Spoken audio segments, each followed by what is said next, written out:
हम सुन के फ्लावर समझे क्या? फायर है मैं। देवनानी जी, आप जब 2013 से 18 में शिक्षा मंत्री थे, इस समय आपके ही विभाग का कर्मचारी दिनेश शर्मा जो कोटपुतली में कार्यरत था, उसने इस बात का आरोप लगाया था, जो कि आपके विभाग की ट्रांसफर गैंग का सदस्य था।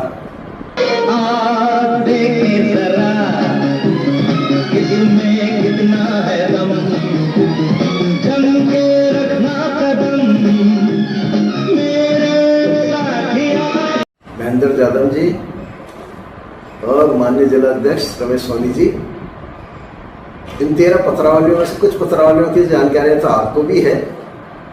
आप लोगों से भी निवेदन है कि सच्चाई को जनता के बीच में लाना चाहिए। 13 पत्रावलियों को लेकर सोशल मीडिया और समाचार पत्रों में बहुत ज़्यादा उठाव है।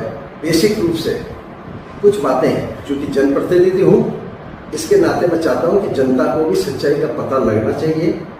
इसलिए ये जो 13 पत्रावलियों का प्रसंग है, अब इसमें कह रहे हैं ये दोषी है, दोषी है, तो ये तथ्य कौन लाया? इस तथ्य को मैं ही लेके आया पहली बार समक्ष सबके कि मुझे दोषी पा लिया गया है। इसलिए भारतीय जनता पार्टी पर किसी प्रकार की कोई आंच नहीं आए, इसलिए मैंने इसको भारतीय जनता पार्टी से इस्तीफा दिया और ये भी कहा कि जब तक मैं इस दाग से फ्री नहीं हो जाऊंगा तब तक मैं भारतीय जनता पार्टी में नहीं रहूँगा।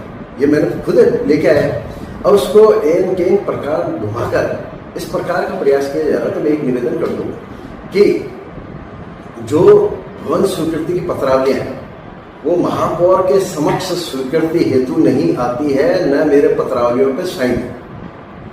दूसरा बिंदु, जब आयुक्त और उपायुक्त की कोई लड़ाई हुई, उस लड़ाई में आयुक्त ने हठ धर्मिता के साथ इन 13 व्यापारियों की पत्रावलियों को जब निरस्त किया, तो मैंने कहा तुम 2 अधिकारियों की लड़ाई है, इसमें जनता मेरी नहीं फंसनी चाहिए। और मैं जनप्रतिनिधि हूँ, जनप्रतिनिधि होने के नाते मेरा ये दायित्व था कि मैं जनता की रक्षा के लिए वहां बैठा हूँ, मैं कोई वैसे नहीं बैठा था।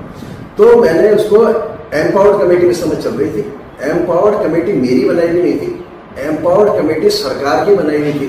सरकार के उसमें उपायुक्त स्तर का व्यक्ति था, एक्शन, टेक्निकल आदमी, विधि अधिकारी, ये सारे के सारे उपस्थित थे इसमें। इस एम्पावर्ड कमेटी में सर्वसम्मति से निर्णय हुआ, तो क्या मैं अकेला दोषी हुआ?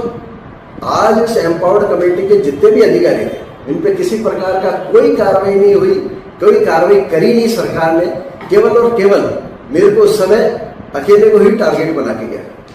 फिर इसके बाद एम्पावर्ड कमेटी के बाद सरकार ने खुद ने ही 4 महीने पत्रावली अपने पास रखी और 4 महीने अपने पास पत्रावली रखकर उसको ये कह के भेज दिया कि इसको साधारण सभा में रखो कमिश्नर को। तो ये कमिश्नर का दायित्व था कि वो एजेंडा जारी करे और एजेंडा जारी करने के दायित्व के साथ उसको सदन में तथ्य उसको बताने थे, न कि मेरे को बताने थे। आज मैं लॉ ग्रेजुएट हूँ, मगर एक समय तो ये भी था कि वहां पे अंगूठा टेक भी महापौर बन सकता था, पढ़ाई का बाध्यता हटा दी थी। फिर एक समय आया कि जिसमें 10th की केवल बाध्यता थी। तो जब इस स्तर के व्यक्ति भी बन सकते थे, तो फिर मेरे जो साधारण सभा थी, साधारण सभा में उस समय सारे के सारे अधिकारी उपस्थित थे, पक्ष और विपक्ष के पार्षद उपस्थित थे।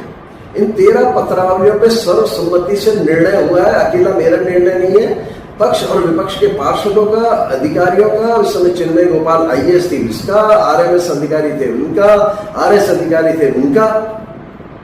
अगर सर्वसम्मति से निर्णय है तो मैं अकेला कैसे दोषी हो गया इसके अंदर? और आज जो बढ़ चढ़ के देवनानी जी के किस्से बखान रहा है और इस विषय को उछाल रहा है, तो चंद्रेश सांखला इस सदन में उपस्थित था, उसकी उपस्थिति रजिस्टर पर साइन है 15 फरवरी के। तो जब इतना जागरूक है तो उस समय क्या नहीं बोला कि पत्रावलियां गलत है? जब सर्वसम्मति से वो भी पास हो गई और सर्वसम्मति से पास होकर नोट ऑफ डिसेंट लगा, कमिश्नर ने नोट ऑफ डिसेंट लगाया, तो सरकार ने इस पर वापस फिर कहा कि इसको साधारण सभा में रखा जाए।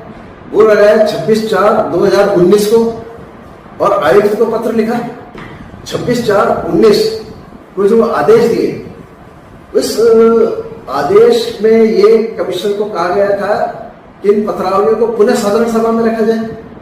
आज 7 साल हो गए हैं, मैं तो 2020 में हट गया था। 7 साल के अंदर उन पत्रावलियों को सदन में नहीं रखा गया। आज भी सदन में वो पत्रावलियां निगम के अंदर अनिर्णित अवस्था में पड़ी हुई है। जो पत्रावली आज तक अभी फाइनल स्टेज पे नहीं आई है, इसमें भी मेरे को दोषी पानी। और ये जो दोषी पाने की प्रक्रिया है, इसके अंदर निश्चित रूप से दबाव की राजनीति हुई है और मैंने ये आरोप लगाया भी है वासुदेव देवनानी पे। और देखो, जहां तक आरोप है, मैं तो खुद ही कह रहा हूं ना कि इस आरोप के कारण मैंने भारतीय जनता पार्टी से इस्तीफा दिया है, क्योंकि इस भारतीय जनता पार्टी में आंच नहीं आनी चाहिए। महेंद्र यादव जी और माननीय जिलाध्यक्ष रमेश सोनी जी, इन 13 पत्रावलियों में से कुछ पत्रावलियों की जानकारियां तो आपको भी है। आप लोगों से भी निवेदन है कि सच्चाई को जनता के बीच में लाना चाहिए।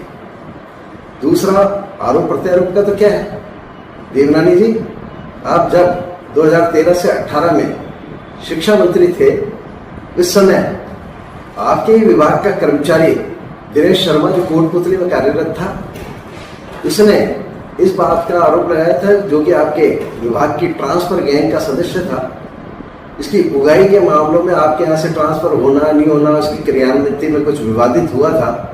इसने आपको भी आरोपित करते हुए आपने ये कहा था कि सारे तथ्य आपके संज्ञान में हैं, किंतु संज्ञान में होने के बाद भी आपने इस पर कोई त्वरित कार्रवाई नहीं की, जिसके परिणाम स्वरूप इसको विभाग के अंदर ही फांसी लगाकर आत्महत्या करनी पड़ी। इसकी 2 बच्चियों ने प्रधानमंत्री जी तक इस बात की शिकायत की, वो शिकायत नीचे तक आई। उस शिकायत को आपने प्रभावशाली होने के नाते समाप्त करा लिया, इस पर कोई कार्रवाई नहीं हुई।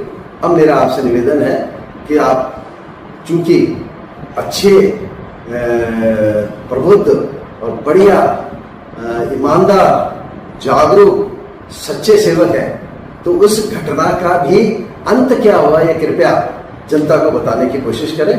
तो मेरा मानना है कि बिल्कुल दूध का दूध, पानी का पानी होगा।